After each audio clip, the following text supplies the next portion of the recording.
4.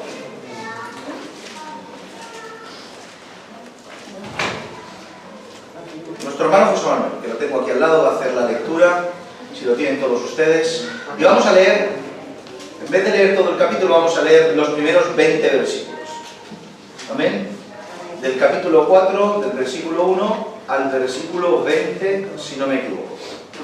Así que todos hacemos la lectura, y es más importante lo que se lee, mis hermanos, que lo que podamos decir el hombre. Así que vamos a leer la palabra del Señor. Otra vez comenzó Jesús a enseñar junto al mar, y se reunió alrededor de él mucha gente, tanto que entrando en una barca se sentó en ella, en el mar, y toda la gente estaba en tierra junto al mar. Y les enseñaba por parábolas muchas cosas, y les decía en su doctrina: Oíd, he aquí el sembrador salió a sembrar, y al sembrar aconteció que una parte cayó junto al camino, y vinieron las aves del cielo y la comieron.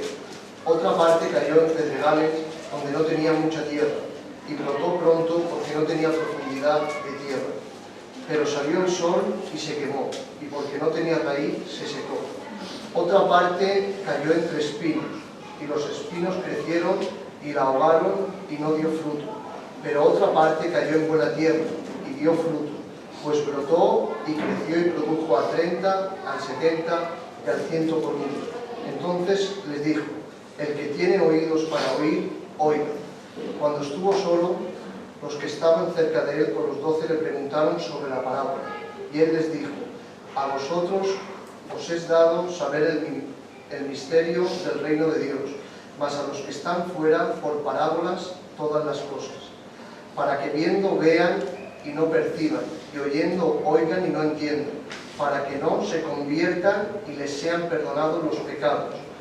Y les dijo: ¿no sabéis esta parábola? ¿Cómo pues entenderéis todas las parábolas?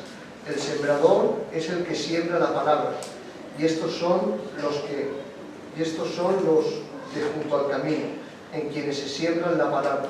Pero después que la oyen, enseguida viene Satanás y quita la palabra que sembró en sus corazones. Estos son asimismo los que fueron sembrados en pedregales, los que cuando han oído la palabra, al momento la reciben con gozo, pero no tienen raíz en sí, sino que son de corta duración, porque cuando viene la tribulación o la persecución, por causa de la palabra, luego tropiezan. Estos son los que fueron sembrados entre espinos, los que oyen la palabra, pero los afanes de este siglo y el engaño de las riquezas y las codicias y otras cosas entran y ahogan la palabra y se hace infructuosa. Y estos son los que fueron sembrados en buena tierra, los que oyen la palabra y la reciben y dan fruto al 30, al 70 y al 100 por uno. Amén. Hermosa lectura, amplia lectura. Como siempre, mucho que decir, mucho que hablar. Cuánta riqueza tiene su palabra, insondable es su profundidad, no tiene límite, y nos quedamos asombrados cada vez que solo leemos. Solo de abrir las Escrituras en la congregación de los suyos y hablar y que retumbe la voz del Señor en medio de la congregación, porque sí, esto es la voz del Señor. Amén. En medio de la congregación, creo que es más que suficiente. Amén. Salimos llenos, salimos repletos de Él porque escuchamos su voz, una voz que no tiene error, una voz inerrante, que es la palabra del Señor. Bien, mucho que decir, mis hermanos. Nos encontramos en esta ocasión encabezando el capítulo 4 con una de esas parábolas, entre muchas, más conocidas, quizá más populares, más famosas, que nuestro Señor Jesús expresó ya hace más de 20 siglos, la parábola del sembrador.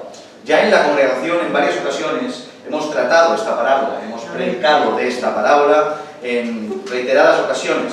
Y claro, pues no vamos a ser explícitos en algunas cosas que de alguna manera ya hemos hablado un poquito más amplio, e intentaremos detenernos un poquito más quizá en aquellas cosas que no hemos hablado tanto. No obstante, no sé si están todos los sermones que hemos predicado de la parábola del sembrador, pero seguro que uno como mínimo hay en el canal de la congregación y pueden acudir a él para poder escuchar.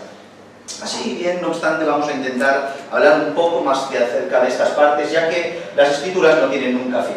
O sea, podemos volver sobre ellas siempre, y siempre el Señor te habla de diferente manera o de la misma manera, y siempre es importante acudir a las Escrituras, aunque sean los mismos versos. Amén. Amén. Versículo 1. Otra vez comenzó Jesús a enseñar junto al mar, y se reunió alrededor de él mucha gente, tanto que entrando en una barca, se sentó en ella en el mar, y toda la gente estaba en tierra junto al mar. Nuevamente vemos a Jesús enseñando como tenía de costumbre a la intemperie, y en muchas ocasiones a lo largo y ancho de esos mares, ese mar de Galilea, esos mares cercanos, y él utilizaba esos lugares como lugares de culto, como sinagogas a la intemperie, para poder predicar el mensaje del Evangelio a todos aquellos que quisieran escucharlo. Y este texto, de verdad que me ha hecho un bien nada más empezar, cuando empecé otra vez con este capítulo, y nada más empezar ya me dejó paralizado cómo empieza este versículo 1 con el otra vez. Otra vez. Esta palabra quizá a ti no te diga nada, pero en el momento en el cual yo la leí y escuché y leí otra vez, me hizo un bien esta palabra en mi alma. Y quería enfatizarla en esta tarde a la congregación. Otra vez. ¿Qué nos enseña otra vez? Amén. ¿Cuánto nos enseña otra vez? Nos enseña otra vez constancia. Amén. Otra vez nos enseña perseverancia.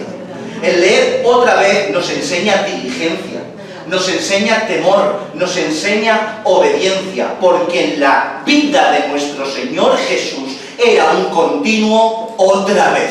Amén. Un continuo otra vez predicar, un continuo otra vez perdonar, un continuo otra vez enseñar. Y eso lo dejó plasmado en sus discípulos y en su iglesia hasta el día de hoy. Ese tiene que ser el lema de la congregación. El lema de todo creyente tiene que ser otra vez. Amén. Porque no nos podemos cansar con el una vez y ya está, ¿eh? No. La última que no, otra vez tiene que ser el lema de la congregación, el lema de todo creyente. Porque otra vez no me tengo que cansar de predicar, y debo predicar. Otra vez tengo que tocar a la puerta. Otra vez tengo que poner la mejilla. Otra vez tengo que perder. Otra vez tengo que sacrificarme, y así de continuo, entre otra vez y otra vez y otra vez. Amén. Porque no nos podemos cansar, porque tu vida de creyente, si verdaderamente eres creyente, eres cristiano, tiene que ser de continuo. Amén. Otra vez. Amén. ¿Qué significa me cansé de perdonar? ¿Qué significa me cansé de esforzarme? ¿Qué significa me cansé de orar? Otra vez tienes que orar, otra vez tienes que leer, otra vez tienes que venir, porque cada día el sol sale y tienes un día para que otra vez tengas que servir. Amén. Y el otra vez tiene que estar de continuo. Y de verdad, créanme que digo, Señor, es que me pararía aquí y sacaría un sermón de este otra vez, porque es que es maravilloso este lema. Y aquí lo vemos en el Señor, otra vez, sin cansarse, predicando en esos mares, haciendo de la calle su culto, y otra vez ayudando a aquel que lo necesitaba. Amén. Otra vez el Señor. Pero no podemos, tenemos que continuar. La verdad que siempre me he preguntado cómo una gran multitud en la intemperie podría escuchar y prestar atención al Señor Jesús. Nunca se lo han preguntado esto. ¿Cómo puede ser una persona en una barca y tanta gente, que había una multitud de miles de personas, escucharan el sermón? Porque los que lo escucharon, los de la primera y segunda fila, pero los de allá del fondo, ¿cómo escuchaban las enseñanzas del Señor? Y esto nos habla, ¿no? Y me hablaba en mi vida, porque en primera instancia lo que vemos es una cosa muy clara. Y es que cuando el Señor Jesús hablaba, todo el mundo enmudecía. Amén. Es como, me imagino al Señor subido en la barca, y cuando empezaba a predicar las olas se paraban. Se quedaba todo quieto. El aire paraba, no habían pájaros que piularan en ese momento. Todo el mundo se quedaba callado delante de la magnificencia del Verbo hecho carne.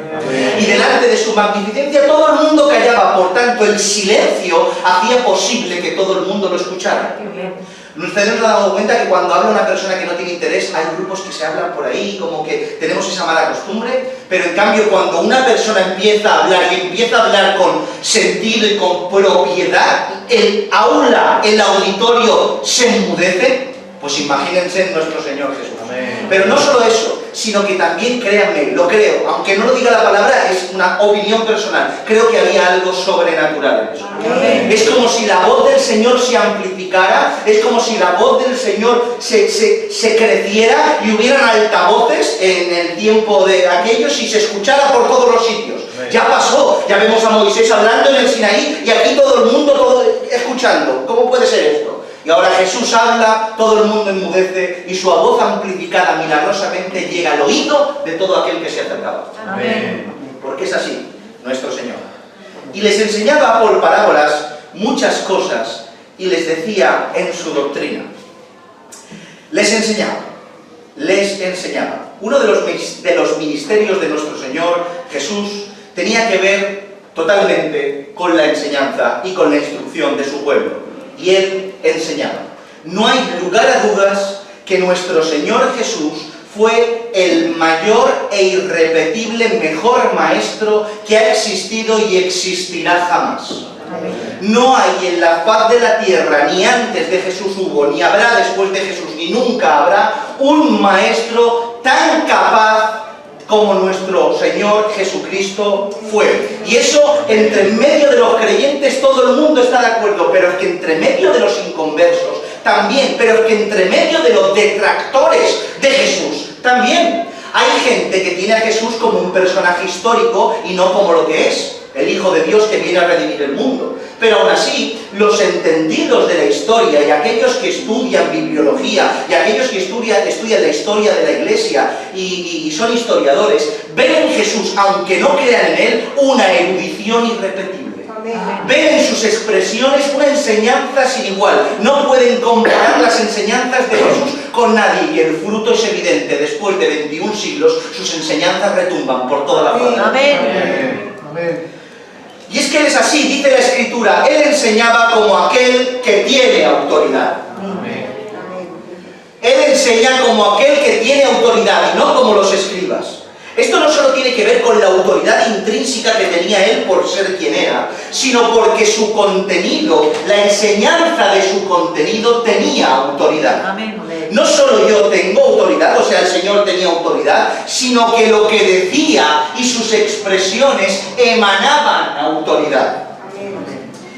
En otra ocasión se dijo de Él, en Juan 7:46, escuchen esto, los alguaciles respondieron, alguaciles que venían a buscarle, a aprenderle, a ver qué hacían con Él. Dice que los alguaciles respondieron, jamás hombre alguno ha hablado como este hombre. Jamás hombre alguno ha hablado como este hombre. Este era nuestro Señor Jesús. Y en esta ocasión se utiliza un recurso conocido como parábola para dar su enseñanza. Parábola. ¿Qué es una parábola? Que ya lo hemos hablado, repetimos algunas cosas. Es una historia real o inventada para hacer entender un concepto escritural para una verdad que viene de parte del Señor. La palabra parábola, del griego parábole, viene a significar similitud, comparación. Es como poner una cosa al lado de la otra para que por medio de una ilustración comprendas lo que en realidad te quiero decir. También tiene que ver su raíz etimológica con parábola, una parábola que tiene que ver con lanzar. O sea, es como lanzar una ilustración al lado del concepto y del principio para que viendo las dos podamos tener una comprensión perfecta o más amplia de lo que queremos enseñar. Y eso es la parábola, el uso de parábolas dentro del pueblo de Israel y dentro de la enseñanza, de la docencia, en la actualidad y toda la historia, es obvia. Y dentro del pueblo de Israel lo vemos reflejado en las Escrituras de una manera bastante habitual y respecto a esta enseñanza con este tipo de ilustraciones. Si recuerdan bien, ¿qué parábola es muy famosa en el Antiguo Testamento que todos se acuerden? La parábola del profeta cuando sube a palacio y coge a David y empieza a hablarle de la ovejita única que tenía, que le fue quitada a aquel que tenía tantas. ¿Recuerdan de esa parábola? El profeta Natán, por medio de una parábola, descubrió el pecado de David y lo hizo regresar al arrepentimiento. ¿Sí? Es más fácil, mis hermanos, esta forma de enseñanza es más fácil comprender, te hace comprender algo cuando somos capaces de dibujar por medio de parábolas e ilustraciones lo que queremos expresar. Me explico. No es lo mismo que yo le hable a lo mejor de un coche o de, qué sé yo, de cierto animal y les diga sus especificaciones técnicas, que cuando digo es de color tal, tiene una forma tal, con mis palabras dibujo la imagen para que usted lo comprenda. Por tanto, la parábola tiene ese recurso pedagógico, ese recurso tan necesario para hacer un dibujo por medio de lo que tú quieres decir y así puedas comprender un principio que quizá de otra manera explicado no lo entenderías. Amén. ¿Sí? ¿Estáis aquí? Amén, amén. En cierta ocasión, fíjense, tomen asiento, ¿sí? En cierta ocasión, un hombre expresó la definición y el uso de lo que es una parábola de la siguiente manera. Dice, cito, dijo que una parábola es como un cuadro que te acercas a ver sus detalles y cuanto más te acercas, al final ves en el cuadro un espejo que te refleja a ti mismo. Y cuanto más te miras y cuanto más te ves en ese espejo es capaz de transformarse en una ventana que te ayuda a mirar a Dios. O sea, es un cuadro abstracto que te acercas, no lo comprendes, lo vas comprendiendo, te ves tú reflejado en ese cuadro y cuando más te miras, ves una ventana y miras a Dios. Fíjense qué maravillosa es esta ilustración para hacernos entender lo que es una parábola. Pero cuando acudimos a las parábolas, en ocasiones, al ser historias con un contenido muy ilustrativo, pareciera que no tiene una enseñanza contundente, como que está relegado en un segundo lugar, como quizá que no encontramos esa doctrina específica que vemos, por ejemplo, en el libro de Romanos, y acudimos al libro de Romanos y vemos esta doctrina sistemática, y la parábola como que la dejamos un poquito más atrás. Pero no podemos darle un valor inferior, en primera instancia, porque las parábolas están dentro de la Biblia y toda la palabra del Señor es inspirada por Dios, útil para enseñar, redarguir, corregir, etcétera, etcétera. Pero entre otras cosas, porque aparte de que puede sacar a un hombre de pecado, como lo hemos visto como David, las parábolas, como casi todo, o todo, son doctrina. ¿Sí? Son doctrina. Fíjense el verso 2 que hemos leído. Vamos muy despacio, pero fíjense el verso 2 que hemos leído. Y les enseñaba por parábolas muchas cosas y les decía en su doctrina.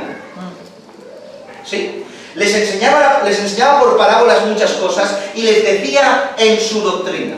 O sea, en su doctrina tiene que ver por dos vías. La propia doctrina general que tenía el Señor a la hora de aplicar una parábola. O sea, en la doctrina de Jesús enseñaba una parábola, pero también está implícito que la parábola tiene su doctrina de enseñanza. Amén. Por tanto, la parábola tiene doctrina. Y no es una historia puntual que tengamos que pasar por de largo, sino que son historias concretas que enseñan principios reveladores impresionantes, con un contenido doctrinal increíble que tenemos que prestar atención como creyentes. Amén. ¿Amén? Amén. ¿Lo han entendido esto? Amén. Gloria al Señor. Ahora en los siguientes versos nos encontramos con esta exposición de esta parábola.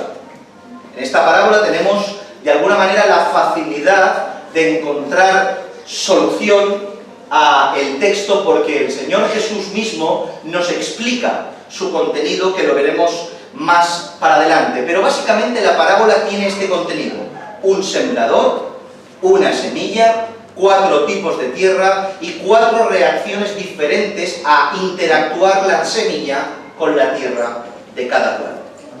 Y dice así: hoy he aquí el sembrador salió a sembrar, y al sembrar aconteció que una parte cayó junto al camino, y vinieron las aves del cielo y la comieron. En aquel tiempo los campos no eran como los de ahora.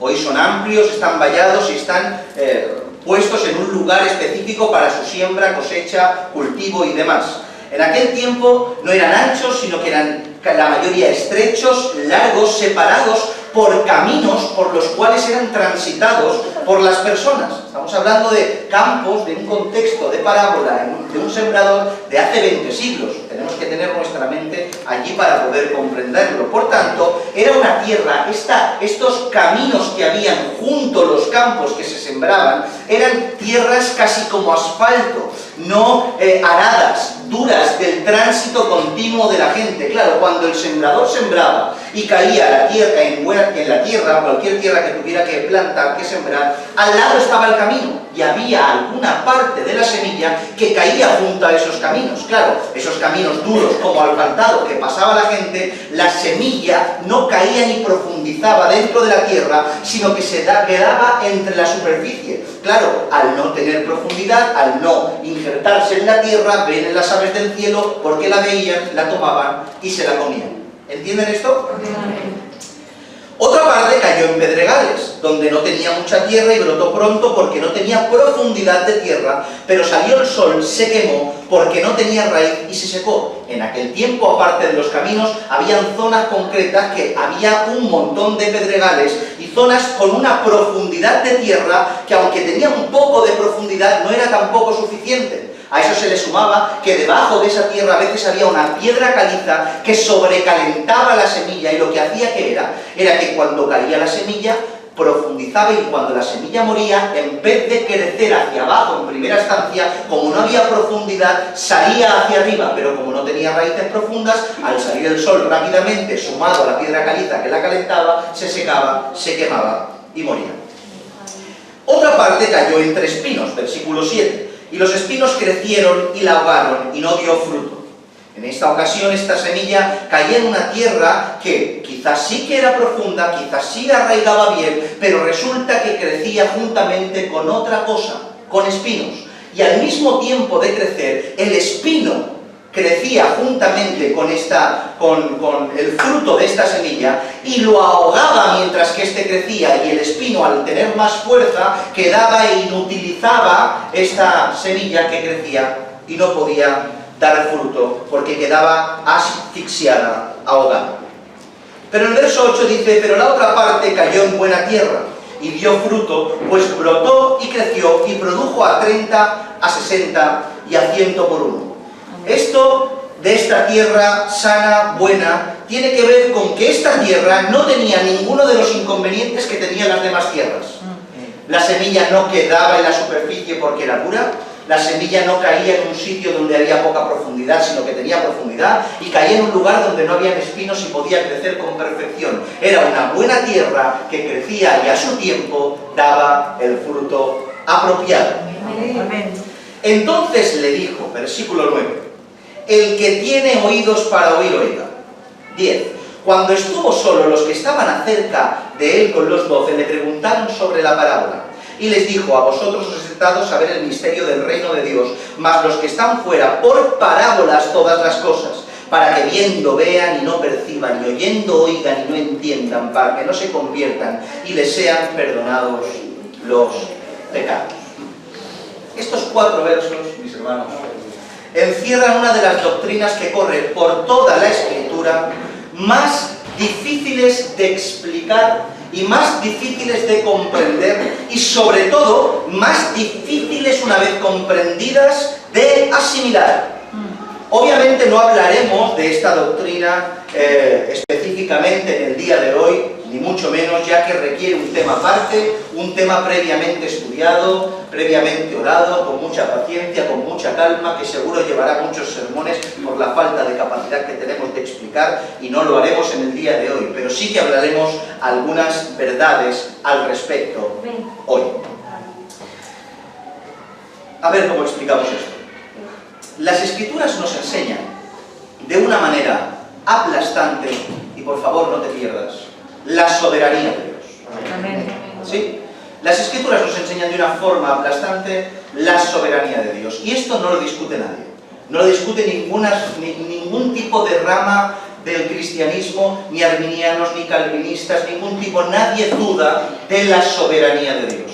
Todos saben que Dios es soberano y se acabó, y no hay nada por encima de él. No obstante, sí que es verdad que la soberanía de Dios se entiende de diferentes maneras dependiendo la hermenéutica, la doctrina de cada cual en este contexto. Nosotros entendemos de que Dios es no solo parcialmente soberano, no solo soberano en ciertas medidas, sino que creemos que Dios es absolutamente soberano en todo lo que tiene que ver de todo. Amén. Soberano total. Amén. No soberano parcial, sino soberano total. Por otro lado, podemos ver cómo Dios, por medio de la predicación, una vez entendemos que Dios es soberano, soberanía total, por otro lado podemos ver cómo Dios, por medio de la predicación del Evangelio, ha decidido salvar al hombre. O sea, Dios en su soberanía ha decidido salvar al hombre por medio de la locura de la predicación, por medio del Evangelio de su Hijo, para que sea predicado a toda criatura y redimir a los que son suyos por medio de este sistema. Pero también soberanamente, este mismo elemento, el Evangelio que sirve para salvar, Dios también lo ha puesto para emitir un juicio para aquellos que no creen. Por tanto, la misma verdad sirve soberanamente dada por Dios, tanto para salvarte como para evidenciar y juzgar y condenarte. Amén. ¿Sí? Amén. Es fuerte esto. Dice la Escritura, Lucas 2:34, para poder verlo un poco. Y los bendijo Simeón y dijo a su madre María: he aquí este, Cristo, está puesto para caída y para levantamiento de muchos en Israel y para señal que será contradicha. Noten, el mismo Cristo está puesto para levantar a muchos, pero también para caída de otros. O sea, Cristo para caída. Este está puesto para caída de muchos. ¿Qué dices? No puede ser, lo dice la Biblia. Está puesto para salvación, pero también está puesto para caída.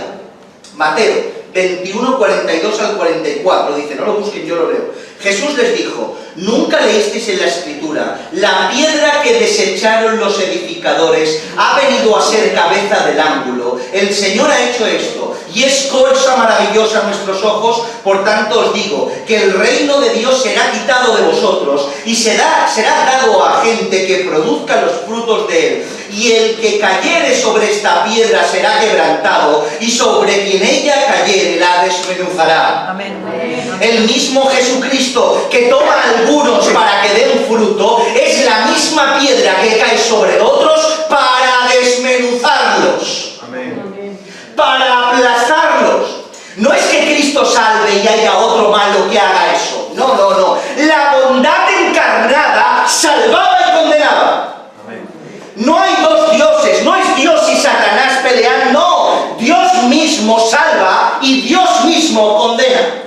Y lo fuerte es que lo hace con un mismo elemento, un mismo recurso: Cristo y su Evangelio. Amén. Amén. Tremendo.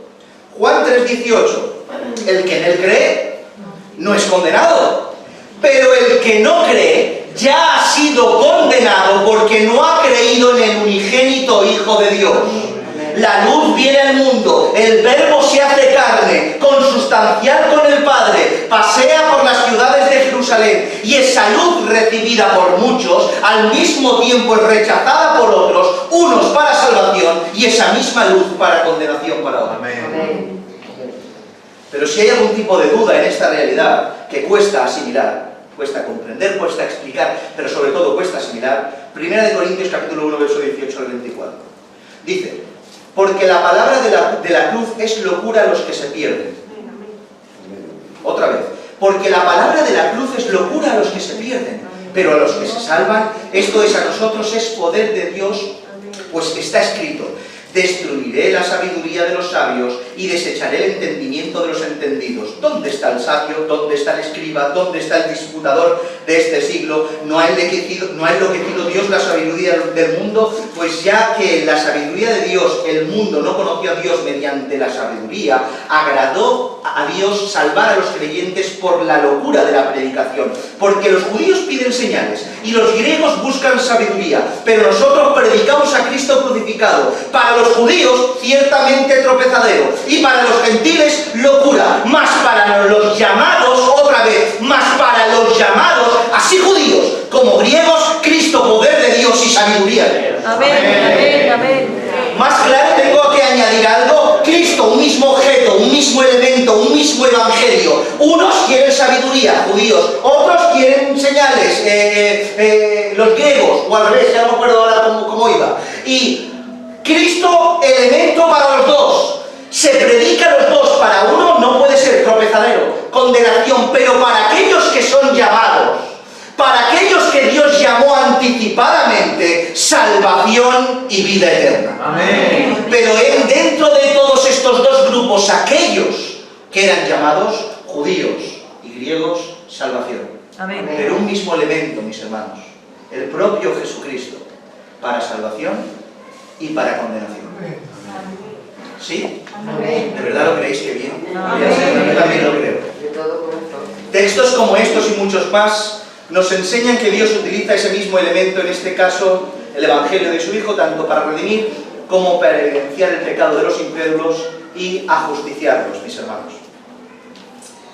Una vez esto ocurre, ¿vale? Dios es soberano, salva de esta manera, pero una vez esto ocurre, una vez Dios toma a los que son suyos y el mismo Dios desecha a los que no lo son, levanta su mano y abandona aún, si cabe, al deseo de las concupiscencias a los hombres, endureciendo aún más la grosura del corazón de aquellos y dejando a su merced de su pecado a estos hombres para que aún, si cabe, sean más malvados de lo que eran. Romanos capítulo 1 vemos esto explicado de una manera magistral. Dios levanta la mano y aquel que es malo sigue siendo malo, no peor. Porque las restricciones dentro de esto, estas restricciones que Dios pone a aquellos que son malvados, son quitadas y aún son más malvados. Por eso dice, los abandona el deseo de sus concupiscencias y elevan su maldad y hacen atrocidades. Lean capítulo 1 de Romanos 2 y 3 también, ya que están en esta noche, y verán de lo que estamos hablando. Por tanto, la soberanía de Dios con un mismo elemento salva y condena, y aquellos que deja en condenación se aparta de ellos para que sean aún más malvados de lo que son, no porque Él injerte maldad en el corazón del hombre, simplemente porque los deja. Porque el hombre es malo sin necesidad de que lo induzcan a ser malo. ¿Sí? Porque siempre a veces le echamos la culpa a Satanás. Satanás es el malo, no el malo, somos nosotros. Pues estos principios se ven aplicados, todo esto iba a un sitio, se ven aplicados en la enseñanza de Jesús por medio de las parábolas y por medio de esta parábola. Un mismo elemento viene a ser para unos salvación y revelación del misterio y de los misterios del reino de Dios, y para otros confusión y al mismo tiempo puestos a juicio para condenación. Y es lo que hemos leído en estos textos. Ya lo vimos de la misma manera con el diluvio, ¿se acuerdan? El hermano Mark tiene un sermón maravilloso de que con un mismo elemento, mientras que salvó a Noé, ahogó al resto. A Noé los salvó del resto, con agua, y al resto los ahogó con el mismo agua. Un mismo elemento salvando y condenando. Es por eso que el Señor les relata esta profecía de Isaías que encontramos en Isaías capítulo 6. Porque sí, el Señor cuando habla citaba las Escrituras. Es más, tengo una noticia, si el Señor no citaba las Escrituras antiguotestamentarias, no era el Señor. Amén, amén. Pero el Señor es el Señor y es el Mesías verdadero porque tenía la ley en sus labios. No iba en contra de esos principios. Isaías, después de ver a querubines, de ver a Isaías cómo cantaban encima de él, que si unas alas se tapaban los pies, otras los ojos, otras volaban, y santo, santo, y santo, y santo, y después de ver cómo él era inmundo, hombre de labios inmundos, y pasaban carbón encendido del altar por sus labios, el Señor dice, ¿quién irá por nosotros? ¿Y a quién enviaremos? E Isaías cogió y dijo, Señor, heme aquí, envíame a mí. Y esto, como hemos dicho, no es solo difícil de explicar, sino de comprender, porque lo sorprendente del llamado a Isaías en este contexto era un llamado, pero no para que la gente se salvara en ese preciso momento, sino era un llamado para que los que él predicara no vieran y no vieran, oyeran y no escucharan, porque tenían el corazón engrosado para que no se arrepintieran y no se salvaran. Duro, ¿verdad? Difícil. Raro de escuchar predicar estas cosas. porque parece que espanta a la gente, porque parece que no es el Dios de la Biblia. Pero el Dios de la Biblia es el Dios de la Biblia, y el Dios que inventa a la gente es el Dios que inventa a la gente.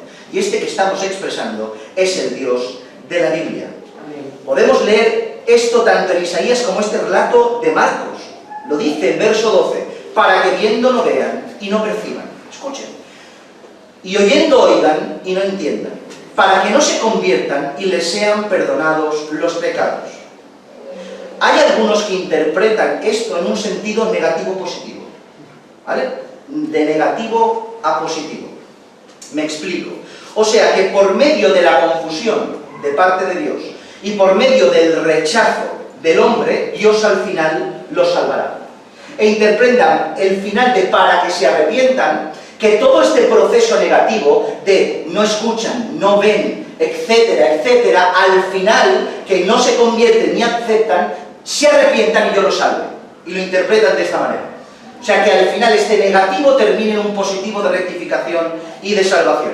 Pero mis hermanos, las Escrituras, en todo su contexto, y en todas las ocasiones que ofrecen estos relatos, siempre estará en unos contextos de hombres y mujeres que rechazan a Dios, que rechazan el Evangelio, que rechazan a su Hijo, que pecan deliberadamente, que se encienden en sus lascivias, que han engrosado sus corazones en incredulidad. Por tanto, ¿cómo puede ser que estas personas estén en un contexto de salvación, de positivo, o sea, de negativo a positivo? Mira lo que dice la profecía de Isaías en boca de Mateo, en el paralelo de Marcos, su sinóptico. Dice, Mateo capítulo 13, verso 14 y 15. De manera que se cumple en ellos la profecía de Isaías, que dijo, de oído oiréis y no entenderéis, y viendo veréis y no percibiréis, porque el corazón de este pueblo se ha engrosado, y con los oídos oyen pesadamente, y han cerrado sus ojos, para que no vean con los ojos y oigan con los oídos, y con el corazón entiendan, y se conviertan, y yo los sane. Mateo capítulo 13, verso 16, dice la contra, pero bienaventurados vosotros, vuestros ojos, porque ven, y vuestros oídos, porque oyen. Amén. En ningún momento podemos entender que esto es un recurso para salvación, ya que estaríamos pecando de esta doctrina falsa herética llamada universalismo. ¿Saben lo que es el universalismo? Dentro de un contexto teológico cristiano, entre comillas, es que todo el mundo, de alguna o de otra manera, a lo largo de su historia, o incluso después de la muerte, tendrá salvación. Expiará sus pecados de alguna manera, por tanto, no hay malvados, todos se salvarán. Eso es lo que predica el universalismo. ¿Han visto esta película de la cabaña? Que al final sale el padre ahí como diciendo, ¿es que tenía acaso culpa el padre? ¿Es que acaso no era el padre de su padre que le hacía como todo el mundo inocente? ¡Herejía! Porque aquel que pecare ciertamente morirá, y no tiene justificación del vecino, ni del padre, ni del abuelo. Por tanto, si nosotros interpretamos estos textos como todo esto negativo y toda esta descripción pecaminosa concluye a que al final el Señor tiene misericordia de estos, ¿quién se condena? ¿Dónde hay condenación? Si el justo se salva y el impío se salva, todos se salvan. Pero no se entiende de esta manera, sino todo lo contrario. Como hemos dicho, este mismo elemento, de la misma manera, a unos salva y a otros enjuicia y condena. Esto más bien se interpreta tal cual es. Están los de dentro y están los de afuera, mis hermanos. A los de dentro se nos revelarán los misterios del reino, pero a los de fuera no se los revelarán. Unos recibiremos misericordia y otros recibirán justicia. Amén. Así es. Y la diferencia entre ambos es simple y el texto nos lo revela. Mientras que ambos tienen orejas y oídos, solo son unos cuantos los que verdaderamente oyen. No oyen todos, aunque todos tengan oídos. Quizá la falta de comprensión de la parábola a aquellos que engrosaban sus corazones y oían pero no oían, veían pero no veían, para que no se arrepintieran, no es necesariamente la falta de comprensión de lo que Jesús estaba diciendo, porque entre sus oyentes habían eruditos, que eran que se les mezclaban las palabras y no entendían lo que quería decir, sabían que hablaba del campo, sabían que hablaba de un sembrador, sabían de lo que hablaban. e incluso a lo mejor podían interpretar algún tipo de aplicación más profunda, pero el problema que aunque oían con los oídos, no comprendían, no entendían, no asimilaban, no lo aplicaban, no se lo creían. No se veían ellos como entre medio de esos espinos, ni entre medio de esa roca caliza, ni entre medio de ese camino.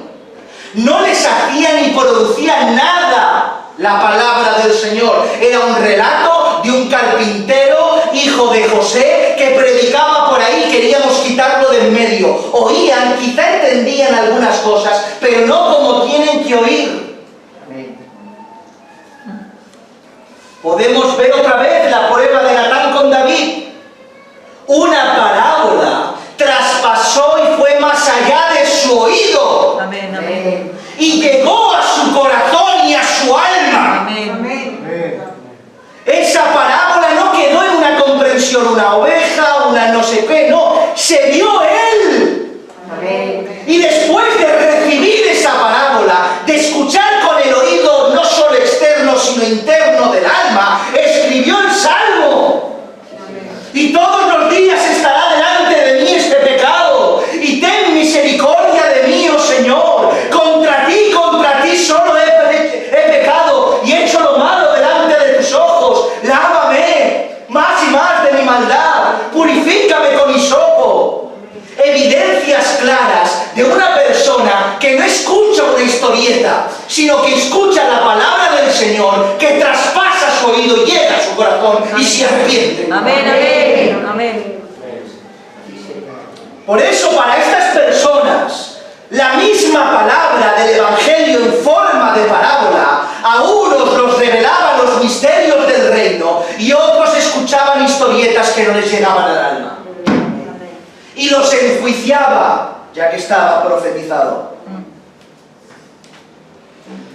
Por eso podemos ver a Jesús como después de recitar la parábola dice en el verso 9, entonces dijo, noten, qué sutil, qué texto cómo se nos escapa. Termina la parábola y antes de la explicación, porque la explicación de la parábola es, salen de la multitud, están los 12 con unos cuantos más discípulos, no son los 12, más discípulos, y un grupo reducido se les explica.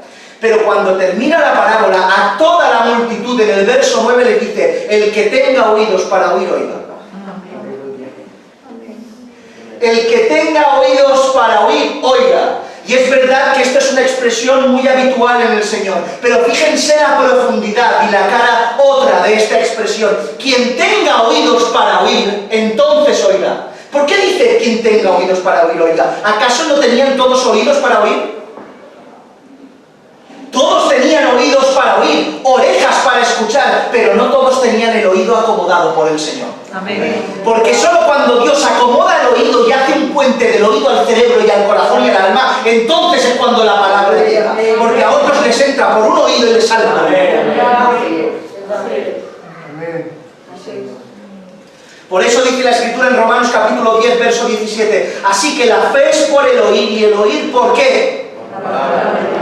Por la palabra del Señor. Este texto es arduamente complicado en alguna parte, pero es que es tan claro que nos cuesta comprender que sea así.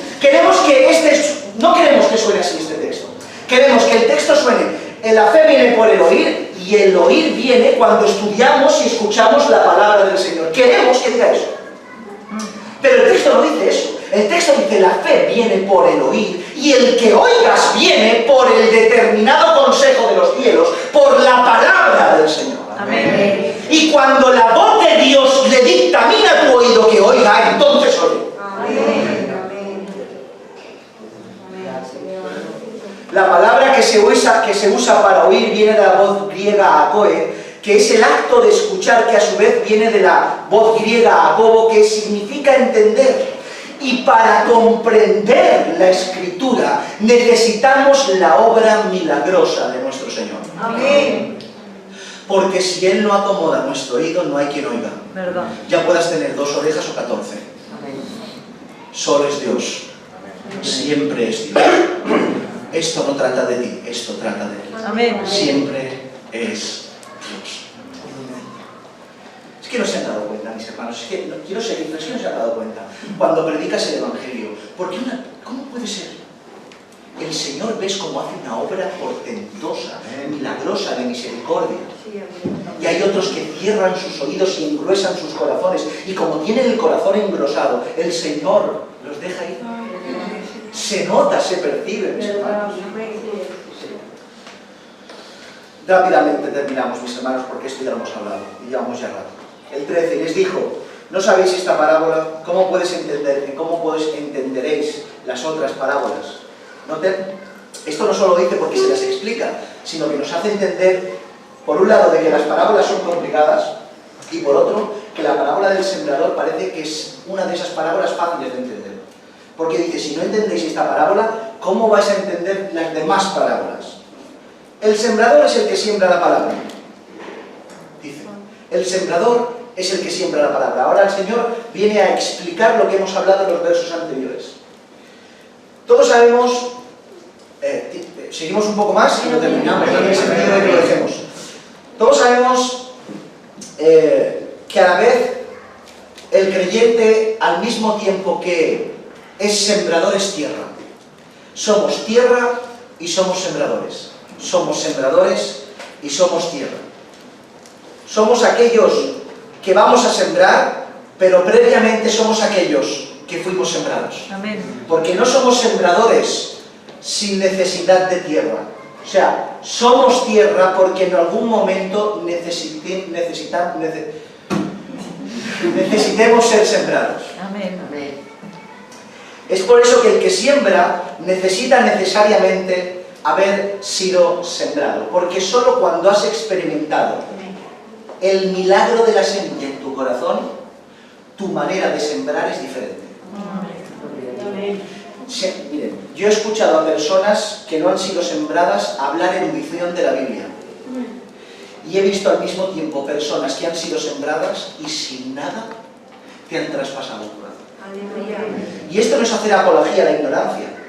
La Escritura nos enseña que tenemos que ser estudiosos de las Escrituras, pero nos enseña un principio fundamental, que la palabra sin espíritu no es nada. Amén. Pero en cambio aquel que ha sufrido el milagro de la regeneración y ha sido tierra sembrada, tiene una capacidad de sembrar que no la tiene aquel que no ha sido sembrado y solo tiene conocimiento. Amén. Por tanto, imagínense cuando se junta una tierra sembrada con conocimiento. Amén. Algo maravilloso y fructífero. En estos versos vemos la gran comisión en forma de parábola. En estos versos vemos la gran comisión de Mateo 28, de ir por todas las naciones y predicar a toda criatura, bautizándolos en el nombre del Padre, del Hijo y del Espíritu Santo. Lo vemos en este texto en forma de parábola, y me explico. Lo primero que nos llama la atención respecto a este sembrador es que no parece un sembrador experimentado, ya que va a sembrar y, yo qué sé, desperdicia kilos de semillas, unas en tierra, otras entre espinos, otras entre abrojos. Céntrate, tíralo en la tierra, pues ¿qué haces? Estás tirando un montón, desperdiciando un montón de semilla. ¿Y cómo puede ser que un sembrador experimentado desperdiciara así las semillas en tierras no fructíferas? Pero más allá de la explicación habitual, en su contexto, con las diferencias de los campos de antaño y de hoy que hemos hablado, esto tiene que ver con que el sembrador, la enseñanza que tiene que ver la parábola, es que con que si nosotros somos los sembradores, la semilla es la palabra del Señor, y nosotros vamos a sembrar, nos enseña que no podemos utilizar la semilla en aquellas tierras que nosotros creemos que van a producir fruto. O sea, tú no puedes tener la semilla aquí diciendo, a ver a dónde voy. Aquí, este no hay quien pueda poner. Y esta, quizá igual me escucha. Y vas a ir a sembrar a aquellas personas que crees que van a recibir fruto. Pero en primera instancia, nosotros no tenemos discernimiento ni capacidad para discernir eso. Y segundo, nosotros no tenemos orden de ser exclusivos. Amén. Nosotros tenemos una orden que, aun a sabiendas que Dios es soberano y salva, predicar a toda criatura. Y esparcir la semilla por todos los sitios. No te dé miedo que no te vayas a quedar sin ella. Que esta semilla no se termina. Predica doquiera a toda criatura, porque no está en usted ni en mí el que esa semilla genere frutos, sino en Dios. En mí está, como buen sembrador diligente, sembrar la semilla a todo el mundo. Amén. Por tanto, no te tires para atrás si ves un campo extraño. Aunque sepas que hay abrojos, siembra. Amén. Aunque sepas que no hay profundidad, siembra. Aunque sepas que quizá hay espinos y que... Siembra. Siembra por todos los sitios, porque es tu cometido. El Señor es el que salva. Nosotros los que sembramos. Amén. Podemos ver cómo especifica que el sembrador siembra una semilla, la cual es la palabra, porque a veces hay diligencia en las personas para sembrar, pero siembran con una semilla que no es correcta. Hay diligencia, quieren sembrar a todo el mundo, pero no con la palabra, sino con otra cosa, con un mensaje modelado, estructurado, encapsulado, que se ha aprendido de generación en generación dogmáticamente, y lo único que hace es atraer gente a la iglesia, pero no al cielo. Porque la semilla es esto. Amén. Y nosotros no podemos ir a sembrar como usted... Yo es que tengo un celo, centra tu celo. Porque a lo mejor tu celo va por veredas extrañas. Y lo que haces es mal, porque según la fe que prediques, así será la fe que engendres. Amén. Y si yo predico una semilla inapropiada, crecerá, brotará en el corazón de la persona que lo escuche algo inapropiado. ¿Y saben lo difícil que es extraerlo? Extraerle a una persona que le has dado cielo, que le has dicho que es lo mejor, que eres el centro de la palabra y que el Señor lo ha hecho todo y ha movido cielo y tierra por él, quítale eso y dile, no, no eres nada, eres polvo, eres ceniza y aquí el protagonista eres Dios. Va a decir, vaya cambio de evangelio. Claro, no va a creer, pero nosotros tenemos la responsabilidad de predicar con diligencia a todo el mundo, sin exclusivizar ninguna tierra y con la palabra. Amén. ¿Sí? Amén. Y rápidamente, por definir las demás tierras. Y estos son los que junto al camino. Noten aquí, no se confundan, porque en los otros evangelios te da la explicación y te dice qué tierra es. Aquí te dice qué tierra es y después te da la explicación. Y estos son los de junto al camino, y ahora te da la explicación. En quienes se siembra la palabra, pero después que la oyen, enseguida viene Satanás y quita la palabra que se sembró en sus corazones. En Mateo 13 y 19 nos lo explica un poco mejor. Dice, cuando alguno oye la palabra del reino y no la entiende, viene el malo y le arrebata lo que fue sembrado en su corazón. Este es el que fue sembrado junto al camino, ¿recuerdan, no? Váyanse un poquito atrás, en el camino que está al lado, que vienen las aves y se lo lleva. Aquí te explica de que no profundiza, es Satanás, viene y la arrebata. Y en Mateo te dice que ¿por qué la arrebata? Porque no la entiende. Porque no la entiende. Y podemos ver cómo la comprensión de aquello que nos están hablando es vital para permitir que arraigue la palabra en nuestra tierra. Esto nos enseña que la palabra pasa en primera instancia por nuestra mente. Por tanto, aquellos que no la comprenden, no germina la semilla en ellos, y vendrá Satanás y la arrebatará. Cuando hablamos de comprender, no me refiero a que comprendan todos los misterios por medio de un mensaje del Evangelio, sino que comprendan aquello que verdaderamente estás diciendo. Por ejemplo, a una persona le hablas de la expiación de los pecados, de la sustitución de Cristo, y saben, no pueden comprender esa profundidad y esa magnificencia. Yo no la entiendo en su manera profunda, la entiendo superficialmente. Imagínense una persona que recién le hablas, pero sí que comprende algo, y se lo tienes que hacer entender, que alguien vino y murió por él. Amén. Que alguien vino y lo que él no podía pagar, otro lo pagó por ti. Eso se comprende, y por eso la palabra se tiene que entender. Por tanto, nos hace entender de que la siembra nos enseña algo vital, de que tenemos que hacernos entender con la verdad del Evangelio para que el que lo recibe pueda comprender. No podemos empezar a hablar de teología a las personas y hablarle de las doctrinas del calvinismo y de no sé qué. Predica el Evangelio. Simplemente el Señor era el verbo de Dios hecho carne y hablaba de pesca y de semillas. Y nosotros vamos porque la doctrina y porque fulanito de tal y el no sé cuánto, es un fenómeno, pero en otro contexto, no una persona que no entiende nada. Hagámonos entender. ¿No se acuerdan cuando Pablo enseña a la iglesia que empiezan a hablar todos en lenguas, todos, y claro, tenían un culto, estaban disfrutando? 250.000 personas hablando en lenguas y todo el mundo, y Pablo cuando les enseña respecto a las lenguas dice, pero qué locura es esta. Aquí va a entrar alguien y no se va a enterar de nada. Yo hablo más lenguas que todos vosotros, pero os digo algo, prefiero hablar una palabra con inteligencia que 1.000 millones de lenguas. Porque el que habla en lengua se beneficia a él y alaba al Señor, pero nada más. Pero el que dice y cita la Escritura y habla inteligiblemente, convence al que escucha. Por tanto, no podemos extralimitarnos y tenemos que saber quién tenemos delante para predicar adecuadamente la palabra del Señor. ¿Entendéis esto? Amén. El 16, estos son asimismos los que fueron sembrados en pedregales, los que cuando han oído la palabra, al momento la reciben con gozo, pero no tienen raíz en sí, sino que son de corta duración, porque cuando viene la tribulación o la persecución por causa de la palabra, tropiezan. La explicación que da nuestro Señor Jesús nos describe a la perfección aquellas estrellas fugaces que pasan en tantas y tantas ocasiones por las iglesias. Estrellas fugaces, de una manera increíble. Son ese tipo de tierra poco profunda que, claro, como no va para abajo, crece para arriba y va más rápido. Tú tiras dos semillas en una tierra profunda y otra sin tierra profunda, y una crece antes y dices, guau, esta es increíble, pero en realidad crece antes porque no tenía profundidad para abajo, pero en cambio la otra tira para abajo para que tenga solidez cuando crezca hacia arriba. Y estas son estas estrellas fugaces. ¿No las han visto? Las hemos tenido, mis hermanos. Estas personas que vienen y a los 2 días son el apóstol Pablo, Moisés y Adán.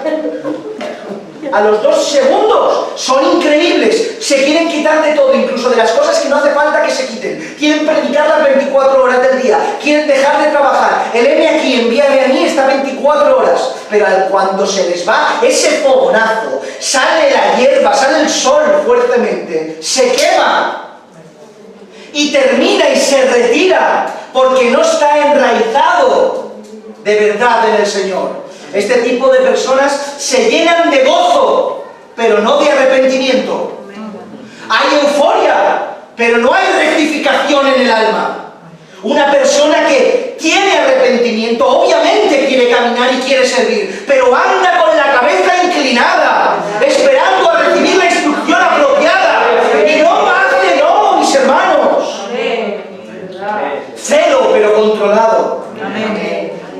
Las aflicciones son una herramienta muy utilizada por Dios para ver qué tipo de tierra somos. Muy utilizada por el Señor, y el Señor viene a azotarnos con aflicciones a ver si hemos crecido hacia abajo. Y cuando vienen las aflicciones, el Señor nos muestra esa gran verdad para evidencia del Señor, para evidencia nuestra y para evidencia de los hermanos que tenemos alrededor, de que hemos sido semillas sembradas en tierra firme y que hemos crecido hacia abajo. Así es, mis hermanos. Así es. El 18, estos son, tengo que ir rápido, quiero terminar. Estos son los que fueron sembrados entre espinos, los que oyen la palabra de Dios, pero los afanes de este siglo y el engaño de las riquezas y las codicias de otras cosas entran y ahogan la palabra y se hace infructuosa. La explicación de Jesús es que estos son los que oyen la palabra, pero el afán del mundo y las riquezas, el deseo de tener y de aferrarte al mundo, los dejan sin fruto. Esto se podría definir así: o amas el reino de Dios o amas el reino de los hombres. Así de simple. O amas el reino de Dios o amas el reino de los hombres. Quiero que entiendas y quiero que hagas entender a la gente que te pregunte que no hay término medio. O sea, lo de Dios, el vivir la vida de Dios, es la vida de Dios y nada más. No hay otra cosa. Obviamente estamos en un mundo que tenemos que trabajar y desarrollarnos en este mundo, pero la mente del creyente es absolutamente peregrina. Y no estamos arraigados aquí, y no nos preocupamos por aquí, y no estamos todo el día enredados con los negocios de la carne, porque entendemos que no tenemos aquí ciudad permanente. Amén. Sino que el Señor fue a preparar morada. Aleluya. Nosotros habitemos con Él. Amén. Los creyentes que apuestan por el reino de Dios saben que su Padre les dará todo aquello que necesiten. Son aquellos que esperan las añadiduras y no van en busca de ellas. Esto no significa que te quedes en tu casa sin trabajar. Dice que el que no trabaje, que no coma, y el que no provee para su hogar, ha perdido su fe y es considerado peor que un incrédulo, dice la palabra del Señor. Pero significa que aunque vaya a trabajar no me afano, porque sé que la añadidura vendrá. Amén. Buscad el reino de Dios y su justicia, y todo lo demás vendrá. ¿Por qué? Por añadidura. Por añadidura. Por eso, mis hermanos, dice la Escritura en Mateo capítulo 6, verso 24: ninguno puede servir a 2 señores, porque aborrecerá al uno o amará al otro, o estimará al uno y menospreciará al otro. No podéis servir a Dios y a las riquezas. Esto es simple. A quien veas obsesionado por las riquezas, por el afán y por el tener, no camina para el reino del Señor. Amén. Simple. Simple. No aquel que trabaja y provee para su hogar y trabaja de sol a sol. Porque no se trata de las horas, se trata del afán. Amén. se trata del afán. El creyente trabaja para intentar cada vez tener más tiempo para servir al Señor. Y eso se hace no trabajando más, no trabajando 40 años para que tenga una buena jubilación. Se trata de desprenderte de cosas para que cada vez necesites menos, para que cada vez puedas servir con más diligencias. Amén. Verso 20. Terminamos. Y estos son los que fueron sembrados en buena tierra, los que oyen la palabra y la reciben y dan fruto a 30, 60 y a 100 por uno. La última, pudiéramos decir, sinceramente, y esto lo dije la vez anterior, que para mí es la tierra más misteriosa. Es la tierra más misteriosa. Es la tierra más complicada de vivir. Más que la de los espinos, más que la tierra más complicada. ¿Por qué? Porque nosotros tendríamos que ser tierra enferma. Nosotros tendríamos que estar llenos de abrojos, sin profundidad, sin ningún tipo de capacidad. Por eso es la tierra más difícil de comprender, pero es cuando el Señor, el sembrador divino, mete su mano en esa tierra, la transforma por completo. Aleluya. Por eso podemos ver la obra milagrosa del Señor, que el Señor te regenera, te coge, te toma, te transforma, para que puedas ser depositario de su gracia. Amén. Por eso es la tierra más sorprendente. Porque siendo higueras, nos plantó en medio de olivos. Aleluya. Por tanto, si somos higueras, quizá olivos no podamos dar, pero por favor, que demos los mejores higos del planeta. La semilla cayó en buena tierra y dice que Jesús, que dio fruto. Oyen, entienden y dan fruto. Simple. La definición de un creyente verdadero. Oyen, entienden y dan fruto. Amén. Es que no se puede saltar esto. No se puede no dar fruto. Porque quien no da fruto a su tiempo no ha sido sembrado. El fruto se tiene que dar. Son los pasos naturales del creyente. Pero una cosa, antes de aclarar, para terminar, para aclararlo y terminamos ya. Dice que dará fruto a 30, a 60 y a 100 por uno. ¿Qué significa esto? ¿Qué significa dar a 30, 60 y a 100 por uno? Podemos llegar a confundirnos y creer que, bueno, cada uno su tiempo, porque el Señor dice que a 30, 60 y a 100 por uno. Por tanto, yo estas cosas ya me las quitaré. Tengo un 30 y un 70 de pecado. El otro un 60 y el otro un 40 de pecado y el otro un 100 y ya ese ya está bien. Pero no se trata de 30 de obediencia y 70 de pecado, 60 de obediencia y 40 de pecado y 100% de obediencia. No dice eso el texto. Para el creyente, aunque tenga un 30 de fruto, hay completamente 0 de pecado. Amén. Porque el pecado no forma parte del creyente, quedó atrás, ha sido regenerado. Y aquel que tiene el pecado no ha sido salvo. Aquel que practica el pecado no ha conocido al Señor.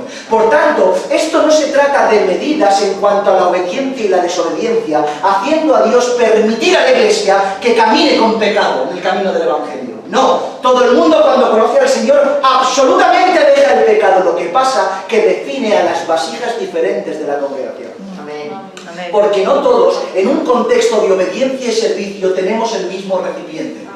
No todo el mundo tenemos el mismo recipiente.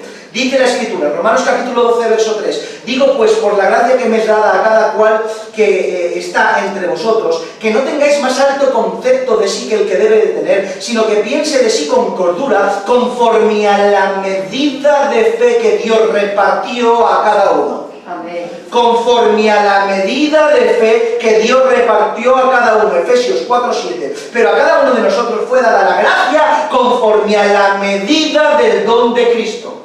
Por tanto, todos somos vasijas del alfarero. Amén. Me ha dicho una vez más fuerte, vasijas del alfarero. Amén. Todos hemos sido trabajados por sus manos. Pero cada uno de ellos, cada uno de nosotros, tenemos diferentes dimensiones y diferentes utilidades. Unos tenemos un recipiente de 30, otros de 60, otros de 100, pero todos somos llenados de su gracia y puestos para su servicio. Amén. Por tanto, cada uno dará el doble cuando de su 30, cuando de su 60 y cuando de su 100. Aleluya. Hay personas que tienen 100 y dan 80 y dan menos que el que da 30 porque tiene 30. Amén. ¿Sí? Porque cada uno tenemos que dar lo máximo en consonancia al recipiente que somos. Por eso, aquella semilla que ha sido plantada en buena tierra, en su momento dará aquello que tiene que dar a concordancia de la fe y la gracia recibida de nuestro Señor. Aleluya. Amén. Y esta es la parábola del sembrador. Y si la han podido escuchar es porque Dios moldeó su oído. Amén. Porque Dios moldeó su oído, por eso el Señor dijo, quien tenga oídos para oír, oiga. Y yo doy gracias al Señor y pido al Señor que aquí en casa de David, todos aquellos que estemos aquí, no solo tengamos orejas, sino que tengamos oídos en el alma, para poder vivir como el Señor dictamina en el nombre